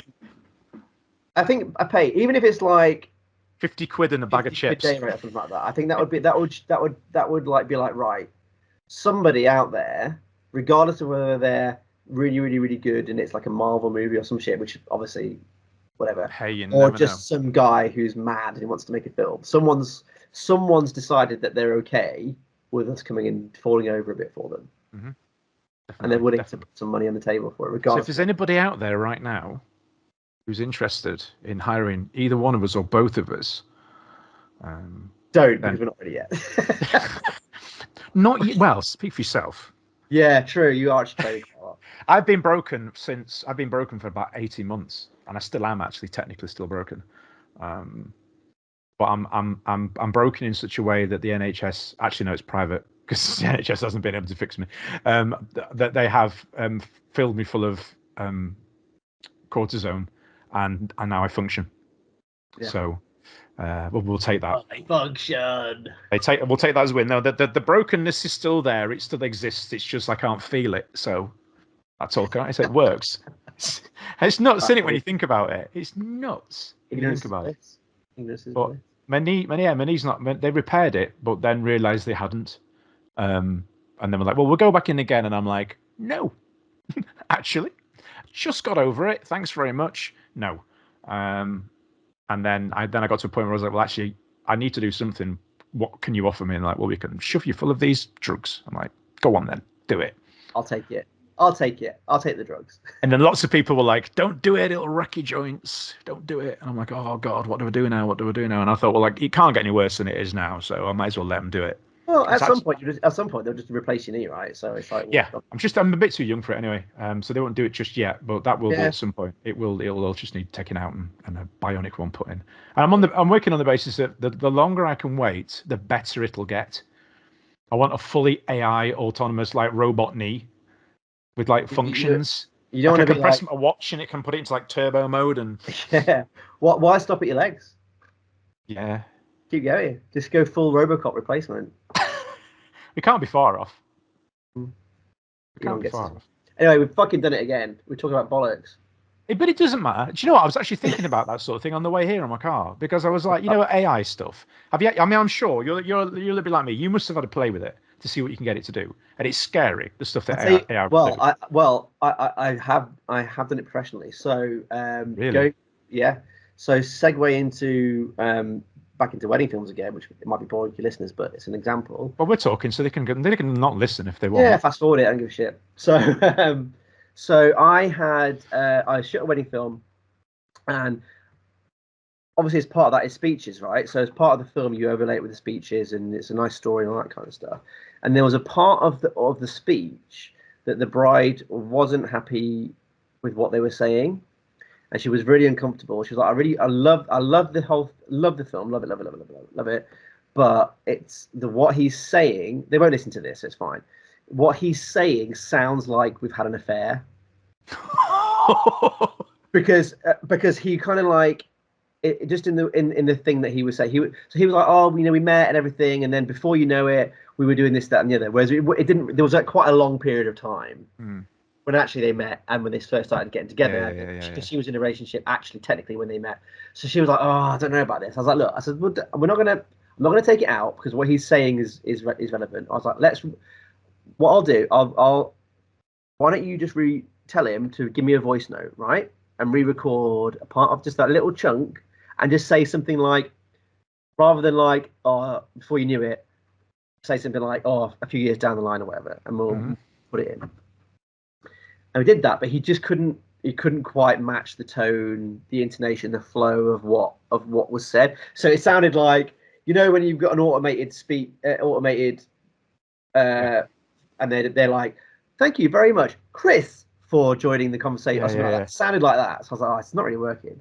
So what can I do? And I found this AI thing. So what I did was I took a load of his speech. I got permission for them to do this. I was like, look, can I try this and see if it works out? And they're like, yeah, it's fine. So I trained this AI to speak like the groom. Scary, isn't it? I then I then recorded me doing the speech. Wow. In that part of the speech, in the exact timing, exact intonation that I wanted it to be to fit within the flow of that particular sequence of the film. And then it gave me that with him saying it. It's crazy, isn't it? And I was like, there you go. And they were like, I didn't even realize that was. It's like the music videos and stuff, music that people make on YouTube that don't get copyright strikes because it's not the person and it's not the music, but it's their voice, and it's just weird. You've got like Tupac and Michael Jackson duetting on a Shakin' Stevens song. It's like, what the heck? It's weird, yeah. The reason I was thinking about it, what me triggered it was I was actually driving to work today, and this is why my weird brain works, and I was like, shit, we are literally probably months, maybe years away from Knight Rider being a reality. But you can get in your car and talk to your car, and it will talk back to you. Yeah. It'll be, yeah, you won't be able to do oil slicks and turbo boost, but you'll be able to like talk to your car. That's the part of it. How cool is that? That you can talk to your car. You'll be able to like, oh, yeah, good morning. Oh, yeah, good morning, Chris. How are you doing? Yeah, well, what's the weather today? Well, the weather today is because you can already do that in your house. And I'm like, somebody's going to put it on a car, surely. Yeah, do you know what? It's funny that it's not already, actually. I know somebody somewhere has got to put AI on a car so it can talk to you, because that is just like the old. Because it can drive for you. It can now drive for you. The car can drive for you. So when they take that next step and they can make it talk to you, I am sold. Get me one of those immediately. I'll put a little red light on the front and I'll just cruise around my hometown every night. David Hasselhoff. Amazing. I think that's a good way to wrap it up.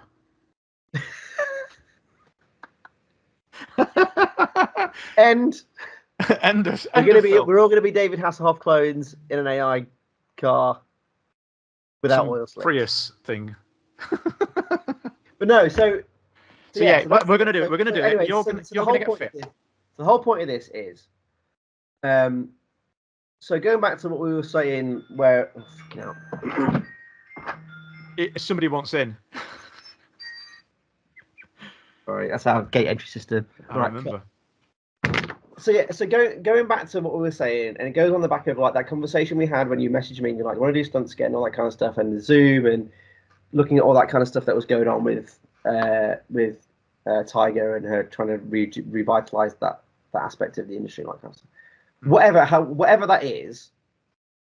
As an aside. But within me, the fires in the loins started tingling. I'm gonna overlay. While you're doing this speech, I'm actually gonna overlay the closing credit music from The Young Master. Oh. I never look stars have been my trouble. Destiny is mine. I can't remember the words now. Kung Fu fighting man. Do you know what? You can use that as the opener. Yeah. Do you know what I might do? Because it's got to be so old that it's not like copyright. I've got an original record LP of that. Wow. That's worth something. I think it's about £3.50. But anyway, God, again, so I know. As a result of all that kind of stuff, I just got excited about it, and you messaged me, and I was like, oh, whatever. And you know what? I've been in such a rut with a lot of aspects of like, just life. Yeah, life. My what I'm doing career wise, all that kind of stuff. I've just been going, it's just kind of like what's going to happen with all this. And then since we've been talking, regardless of whether or not any of this happens, I'm just like quite excited about stuff. Yeah. I'm like, there's a bit of a spring in my step. I'm like, yeah, because you know what? Regardless of what the outcome is, I just enjoy it. I just enjoy that process. I enjoy thinking about action films. I enjoy punching a punch bag. I enjoy falling over. I enjoy this process of watching something back and going, oh God, yeah, that's all right. That's pretty good. That's all right. That was all right. That was pretty good. That. I enjoy that. I enjoy it, and it just, I think, in life, when you have family and you have responsibilities and you have careers, sometimes you can, not that like family and career isn't something that's enjoyable. My kids are just the world to me, obviously, but it's different, isn't it? Like you've got to, if there's something there in your life that you're like really passionate about and you're like, oh God, yeah, I fucking love this thing, then you just like a little bit zingy about things, aren't you? And so I was like, yeah, do you know what? It's my 40th. Let's commit to this. Let's get back into this. I don't know what it is going to be. I honestly, I don't have that much time. So, I don't know how I'm going to do it. I don't know. It's going to be, I don't know. We're going to have to just find random bits of time in the day at different points. Maybe, I don't know, Sunday afternoon here or a Thursday afternoon there, or because we can't use distance as a reason, because it really is a non-existent thing. No, it's 20 minutes, half an hour. Realistically, you and I, we should be training every week, really. Yeah, let's disregard training, because training is so important. There's this whole thing of you need to be ready all the time, which you absolutely should be, and you should be ready. And there's a big thing on that. But realistically, you are training. I'll be honest with everyone listening. I am not training right now. I don't do any training. As part of this process, I'm figuring out what I can do or how I can move forward with that. But I am not training. But you and I, if we could, right now, if we're like, right, it's afternoon, we've got a few hours. Yeah, we've got someone, Lawrence or Sam or whatever, who's handy with a camera. We could smash out the 30-second fight scene. Yeah, definitely. That would be more than reasonable, based on what our current skill set is, and it'd be fun to do. It'd be fun to do. More than anything else, we could do that. So I think that's fine to do. I first of all need to be, but that's that part of it. But then if we're saying we want other people, because it's fine for us to say, well. Or for me to say, well, I don't really train that much, but like I want to do a bit of fun and have a bit of fun and do a fight scene and just the sheer enjoyment of it, then that's just on me, isn't it? Whether or not that turns out to be good or not. But then the other aspect of it we're talking about, if we're saying, right, let's see if we can get a gig, it's not really then fair to present yourself in a way that there's no value in what you're doing, and you're saying, well, I don't really train much, but come on, invest in me. Yeah. Come and get me to do that thing. But what am I doing to get that? I'm fucking about eating pizza or whatever. So like, for that aspect of it is the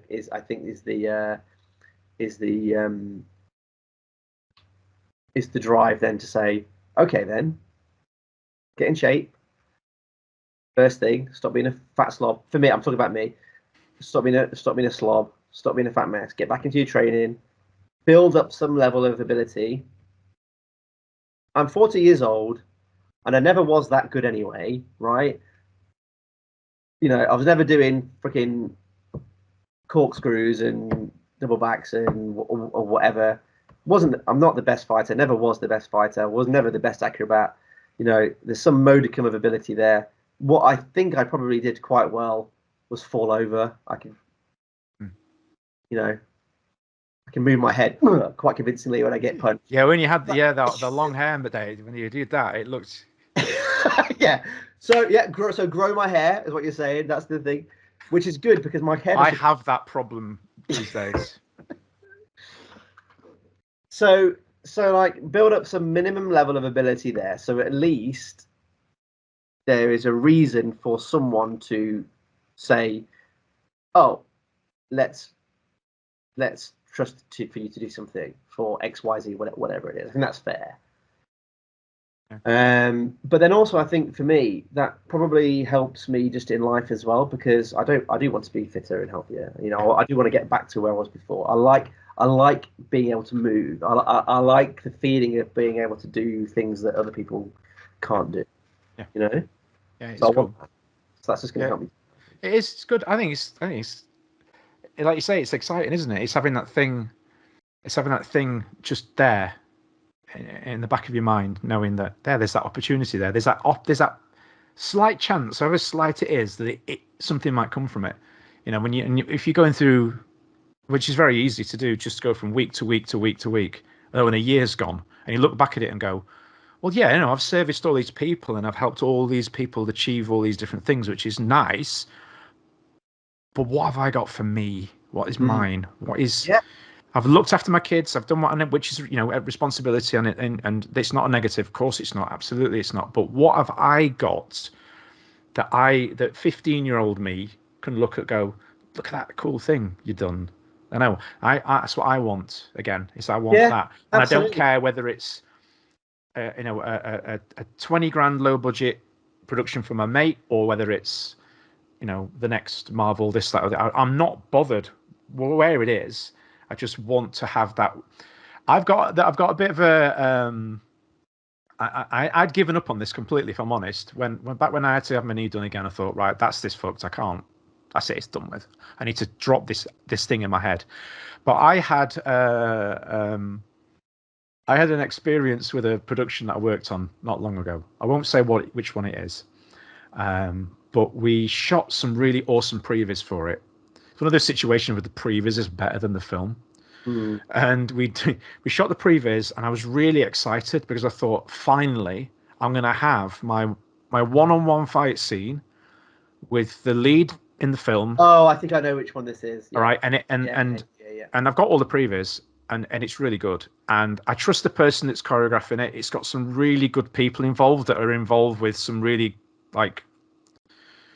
with some of the previous footage anyway. And you probably saw some of the people in the photos, right? And I'm like, this is my opportunity. I can still kind of move all right. It was just out of COVID restriction time. And a lot of people that were working on that were also working on a Marvel thing at the same. I think it was a Marvel thing at the same time. So they were swapping between, and I'm like, this is a really good opportunity. And we shot the previs, and I was really happy with it. And then it came time to shoot the actual thing, and it wasn't the fault of the choreographer. He was a good friend of mine. It was out of his hands completely. Typical situation where the director just really didn't have control. First they all just did not have control. It was falling to bits. And my fight sequence ended up being cut down to literally about 20 seconds, 30 seconds. And it was so compromised. It was unreal. It was nothing like the previous we shot. So I ended up I wasn't happy with how I looked. It wasn't edited well. It wasn't shot well. It just looked shit. And I'm like, this is going to be the final thing out of all those years. This is going to be the final thing recorded of me forever. And I was just not happy with that. And I just was like, I need to do something else. I don't care what it is. I need to do something else. So that isn't the last ever thing. And then I had this knee issue, and I'm like, oh God, what? Why? Come on, seriously. I did that little fight sequence in that Culprits, that TV series, which was a good experience, but it wasn't really. I didn't do much. I kind of swung a knife around and fell over a little bit, and well, that's exactly that. That's the thing that I'm saying. Like that. I don't want that to be. My face was in that. That is me front and center in that fight sequence, and it was meant to be like a featured role, and it wasn't. And I'm like, I can't have that as my final, like the bookend. I can't have that. I need to do something else. That's an example, isn't it? Of that's an example of your fulfillment / let's say scale. Like that was a great job. That was a great gig. That Culprits, but no, you're not going to. I had a balaclava on from 95% of it, and then and you see me at the very end, and it's a nice credit, and I got to work with some cool people, and it was a good opportunity, and I'm thankful for it. But it doesn't fulfill that teenage me wanting to have the end fight on the roof in Who Am I? Do you know what I mean? Which is never going to happen, but that's the goal. That was the lofty goal that I had as a kid. Like I want to be, well, I don't want to say I want to be like Ron Smornenberg, but I want to. I'm not. Don't nobody start taking that the wrong way or anything. But I'm saying slowly, carefully, watching, listen. Yes, I don't. Yeah, exactly. I'm not saying that. I didn't want to be him, or I just wanted to be in that situation, which to a certain degree I achieved when I got to work on the Corey Yun film, Chris Nahon Corey Yun film. But we didn't really do a lot of fighting because they didn't actually know we were stunt people for about 4 or 5 days. They just thought we were extras. Nobody told us. Nobody told them. And then they were like, oh shit, you're stunt people. And then all of a sudden they had us falling down and doing stuff. But it was too far in by that point. So I got, I can tick the box of worked with, Hong Kong legend. Tick. But I didn't do much. It's that So thing. Isn't I it? just It's like want something. you I want to have that one fulfillment. thing where I can go, do you know what? I can hang my hat on this and always be able to go, yeah, I'm the guy that did that. Mm. And I've not got that yet. It's the fulfillment, and you look at how do you define? I think how do you define success is what it comes down to, isn't it? You know, what is success to people? Is it the size of the job? No. Or is it the people on the job? Or is it what you're able to bring to the job? Yeah, I think if you were to say, like, know. when you said about Eric Jacobus, or Jacob, I always never know if I'm saying his name right. I bet he gets so many people that come up to him and go, oh, your stunt people films are the reason why I got into stunt work. People, sure, yeah. And he was throwing, I don't know how many tens of thousands into that probably when it got going. Over the years, he probably spent a lot of money on those. And is it big in the whole sphere of filmmaking? No, not really. I mean, but so many people went, oh, seeing that made me. I saw that as a kid, and I wanted to get into this, or I wanted to get into really that. Interesting. What's the like the dollar? You know, when people say like, oh well, NASA fucking that costs 100 million, right? But we've contributed 500 million to society because we've got microwaves. Yeah. I wonder Velcro. what the dollar return on investment is of Eric Jacobus. In terms of like people in stunt performers in the industry now. Do you know what I mean? Like how much capital is out there or being paid to people or being made because of that? It's probably quite a lot. Yeah, because there was obviously the stunt people. There's the ZG, and they said SG then. Zero Gravity. They had loads of because Lateef Crowder. Do you remember? There was Lateef Crowder, the capoeira guy. And there was. I'm trying to remember all the names of the people. I'm terrible remembering names, but they've all gone on to have their own careers and doing their own things. And you can just see the names and you can see them pop up and working on different things. And it's just like, wow, they would remember from that and remember from that. And oh man, do you remember? Just going back to freaking.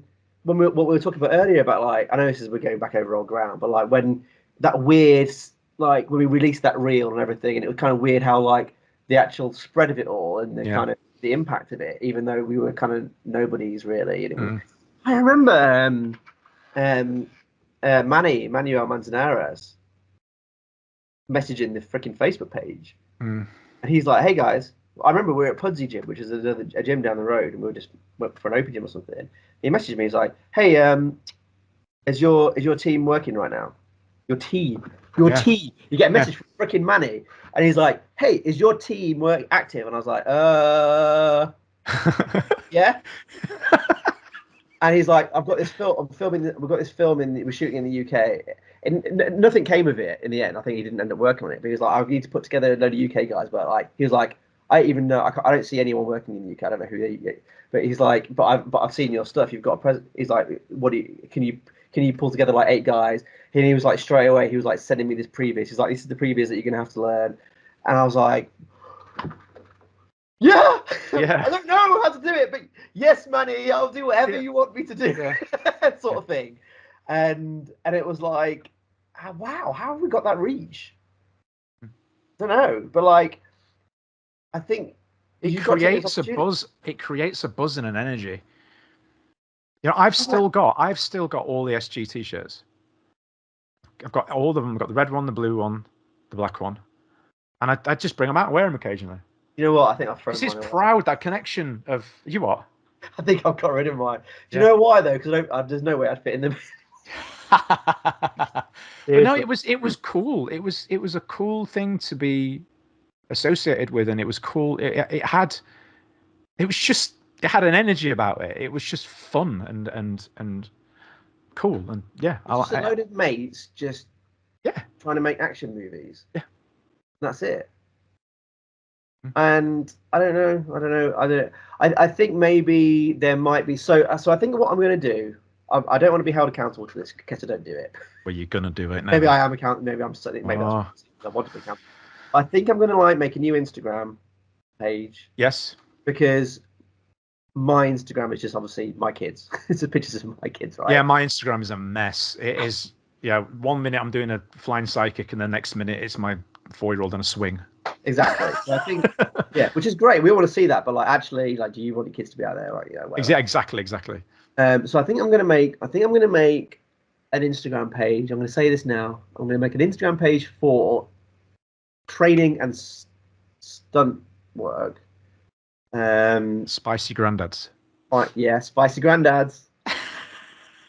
um, and then just maybe try and document it from there. And then maybe that'll be held. Maybe that will hold me accountable. But I think also maybe, and I don't know whether this is me just being egotistical, but maybe it might be beneficial to someone else out there because they can be like, right, this 40-year-old has-been that's got, you know, a mid to low level ability. But can, and I mean, I'm talking about to start off. Yeah. Obviously, I'm going to be fucking amazing, obviously, by the end of the year. But can you go down that journey of doing some stunt works, doing some screen fighting? Like, what does that look like? Can you do that? Is there a way to do that? Can a 40-year-old man do that? I don't know. This is going to be like the Cheer Batito stuff all over again, isn't it? Yeah. You're going to end up building this and blogging it and then going, oh, what have I got into here? I kicked so many people in the testicles during that process. If you don't know what, you have to just look it up on YouTube. It'll come up. Cheer Batito. Can you combine cheerleading with martial arts at a tournament? That's the sort of crazy stuff you used to come up with. Yeah, so that was a whole YouTube series that I did. And the answer is, yes, you can, but you have to kick people in the balls to win. You'll never be asked back ever again. You have to prepare to lose and break the rules. Yeah, that's right. But hey, they're on the floor. I'm standing in there on the floor. But that was the thing, though. It was energetic. It was fun. It was crazy. We did all this like batshit stuff. Looking back at it, you know. But we'd do it again instantly. Yeah. Totally. We'd do it again. So I think there's that. And let's do it. I think I've got to be realistic with honestly how much time I can invest in this because my wife will kill me. If I say to her, right, I'm doing 4 days a week now, focus on my stunt work, she'd be like, yeah, but what are you talking about? You haven't done stunt work for years. No one's paying you for that. We've got to pay for bills. So I'm not going to do that. I'm going to ease into it and go with it. I think I'm not going to put pressure on it. I'm going to stress on it. You know, some people would say to you, no, you've got to go. If you want this, you've got to get it. And there's elements to that are useful, I think. But I think in circumstances that can work. But sometimes you have to be realistic about what you can do. Yeah. 15 minutes earlier in the morning, stretch. Yeah. Press ups, sit ups, squats, lunges. Do that every day. And 15 minutes later at night, and do that every day, and loop it. And if you times that by a month, and you think of all the hours that you'll end up putting into that bit of training every single day over a month, versus not doing it. Exactly. Doing anything is better than doing nothing. Half an hour every day, 50 minutes in the morning, 50 minutes at night. Your body will hate you after about day 3, but just keep pushing through that. And I think if you can get your muscle memory will be there. If you get the flexibility back, then the strength will come with the increased flexibility, and the trade-off will be there. And you'll probably bounce back a lot faster than you realise, I think. No pun intended. Bounce off the floor, hopefully. Yeah, definitely. Right, I think we better stop talking because we've been talking for ages. I hope people have... I don't know if that's interesting to people. I don't care. I've enjoyed it. This is my podcast, and I've said one of the reasons when I decided to bring back the interview format was that I didn't want to interview the same... With no disrespect to anybody that's been on before, by the way. I didn't want to interview the same names on this, talking about the same things on every podcast. How did you get into films? What's your best fight scene? I don't. Again, no disrespect to anybody I've had on before, but you're all on the same. You're all on the different podcasts, all being asked the same questions. And no, I don't want to talk about that, and nobody wants to hear about it anymore. So this whole interview thing was meant to be just me having conversations with real people about real things. Yeah, and that's what we've just done. Maybe I haven't got the Instagram page yet. Well, you can make it, and I can link it into the show notes. Yeah. When does this get released? I usually do it straight away, but I can leave it a couple of days. Yeah, I got to think about that, I guess. So I was going to say, right, follow me on Instagram. He's doing it now on his phone. Yeah. But even if this goes out before you do it, I can always add it on the comments, or I can drop it in the Facebook page. Yeah. We've got a private Facebook group, so I can always drop it in there. There's a good sort of 900 people in there, so we can do that. Good, that'll be good for my ego, I suppose. Yeah. And I'm gonna go and dust off my SG Action shirt, because SG Action, whilst it doesn't exist anymore, it will be forever in my heart. Right. Okay. Right. Let's just recap what we said. No. So by the end of this year. Yes. So we're both committed. I'll join in it as well. I know it was your thing, but I'll piggyback it too. All right. So for me, all right then. So for me, and you can maybe some people listening can do the same. Even then, you know, if I don't fight you, who's going to fight you? That's true. So you need somebody to fight. My 3-year-old. Yeah, probably. So first of all, I need to obviously just commit to some training. I'll come and do some training with you. We'll do some pad work. Yeah. We can video it. We can get some clips of it. We can do some forms. We can do some kicks. We can do that sort of, do some stretching, all that sort of thing. Yeah, and another outcomes will be bit of sparring. Ooh. God. A fight scene. Yep, between us. Between me and you that we make. We could do a comedy one. We could do a serious one. We could do whatever. It doesn't matter. Just any one. Just a one. And then another goal would be, can we get a gig? We are going to get one before the end of the year. The goal will be to get a gig. Mm-hmm. One or the other of us. Yeah, and then that'll be it. Then we'll go from there. Mm-hmm. And then we get bonus points if it's the same one. Yeah. That'd be nice. So somebody can, keep tabs, because I'm crap at this sort of thing. So somebody, one of the listeners has to make sure that in exactly however many months it is, 8, 9, well, how are we on now? February. 10 months. 10 months. Somebody has to say, hey, have you done this yet? And then I can go, shh. It was a good idea for that time at the month. And then we grew up and remembered the next day. Yeah. No, let's hang on to the dream. Let's go for it. Yeah. I need to validate. I need to make sure you've got that goal, and I need to make sure that film that I worked on is not the last recorded footage of me doing martial arts on a film, because it's awful. Thankfully, it, although apparently it won loads of awards, it's never been released properly, which is odd, but also good because no one's seen it. Nobody can see me. Do you know what'd be great? Finding a choreographer that might want to work with us on that. Is there a choreographer out there listening? I know somebody. I actually know somebody that will work with us. Yeah, but like as a challenge, like you got 2 old dudes. Oh no! I know he will do it, 100%. I won't say his name in case he's thinking no. But I know somebody who will do it. Actually, 100% will do it. Get someone to choreograph it, and it's I mean, you can pitch it to them as a challenge. They'll shoot it as well. All right, there you go then.